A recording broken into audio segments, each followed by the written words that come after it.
Hello, boys and girls. Today we are going to be reading The Little Boy Who Lost His Name by David Cadji-Newby.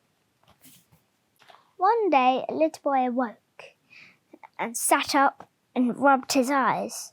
He looked over his bedroom door and he had a big surprise. His name he had stuck on the door. Shock, horror, it was gone! What exactly was he called? Bob? Ted? John? He looked inside his wardrobe and peered in all his drawers. He searched underneath his bed and crouched down on all floors. No luck. His name had vanished. It wasn't anywhere. So he put on some clothes, brushed his teeth, and even combed his hair, and set off to find his name, never mind the dangers. For its true little boy, he was never so curious. He crept outside into the dawn and found a winding trail. Would he find his name? Let's see, on a magic tale. By a creek he spied a beast, looking rather shirty, huge, brown, with enormous teeth, and very, very dirty. What's wrong? He asked. Wrong? It cried.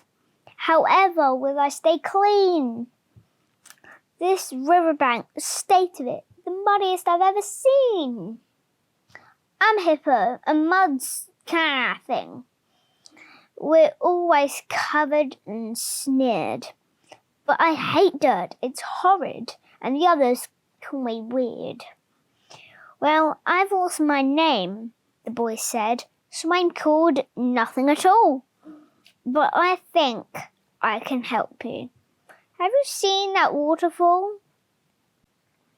For getting clean is just the job. It's like nature's shower. So the hippo jumped right in and soon smells like a flower. Clean! I'm clean! It sang with glee, covered in soapy bubbles. But oh, what about you? I'd love to help with your troubles. Here's a H for hippo. I found it under all that muck. You never know, it might just help. I wish you the best of luck. On and on the little boy walked here, there, and around about, and came across an animal with a tremendous snout. Hello there, said the little boy. What animal are you? I'm an aardvark, said the beast. Good morning. How do you do? Not good, the boy said glumly. You see, I've lost my name. Oh, goodness, cried the aardvark. What a dreadful shame. The aardvark rooted busily, nose down among the plants, said, perhaps you join me for a tasty plate of ants. Ants, the boy said, horrified. No, really, not for me. And he sat looking so gloomily that the aardvark took pity. Lost your name, it snuffled gently. Well, now that won't do, but there's no need to give up and sit there feeling blue. Aardvark starts with 2 A's. I can surely spare you one. I'm sure you'll come across your name before the day is done. The boy walked past a scrap heap where a robot sat down, slumped, rusty, with a dent in its head, and most down in the dumps. Are you okay? The boy asked. Just, you look a little sad. Me, I've lost my name, seems like. We're both feeling quite bad. It's my joints, the robot said. You hear the awful squeak? My knees, my elbows, even my back. They all do is creak. I might as well be melted down into a roll of foil. No, said the boy. Don't daft. You only need some oil. Oil, the robot cried. That's it. My brain had seized up too, and it fished around in the scrap, and I found a can or two. A couple of squirts later, it was dancing merrily. Oh, happy days! I'm good as new. Now then, let me see. Whiz, click, rat. It hammered for robot to help with your name. That smart boy you are. The little boy met a rabbit, which looked ever so sad.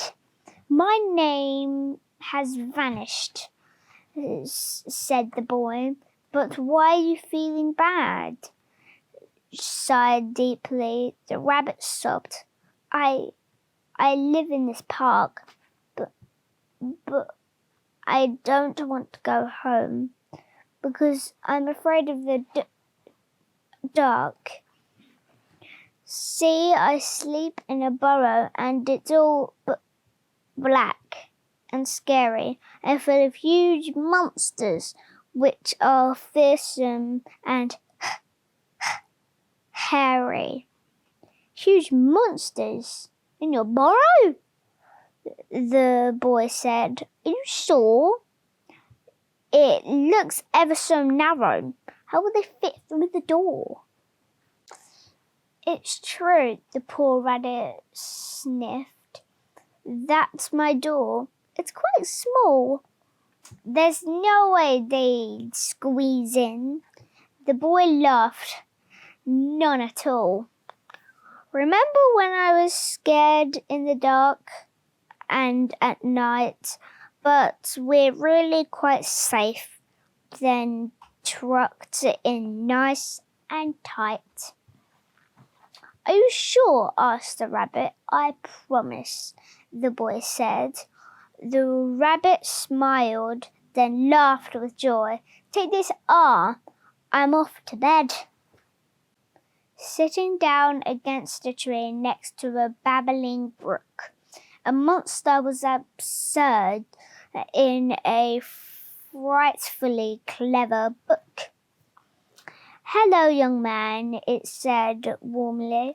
What are you doing here? Oh, please, don't eat me, said the boy, quivering with fear. Eat you? Chuckled.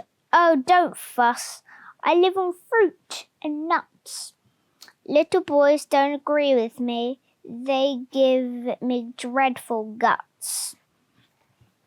But just what are you? Asked the boy. Your hair is so long and thick. I'm Bigfoot, said the monster. Sasquatch or Yeti. Take your pick. I've got the opposite problem, the little boy exclaimed. See, never since this morning, well, I don't have a name. Ah, the monster cried, an existential gripe, for sure, but just the sort of problem I like knocking at my door. Tearing a page from his book, he said, since I've got names to spare, take this Y for Yeti, and on your travels do take care. The little boy turned around and skipped back the way he'd come, past all the wondrous things he'd seen, and all the things he'd done.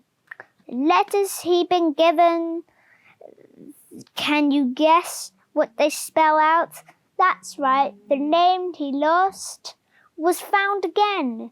No doubt. Yippee! The boy cried happily. Hooray! Never say never. Oh, that was the best adventure any boy could ever. Up in the winding trail he walked and crept back to his house, into bed under the sheets, as quiet as a mouse. He felt so tired and weary, yet also full of joy. What a quite amazingly courageous little boy called Harry. The end. I hope you have enjoyed this story. Good night, and don't let the bed bugs bite.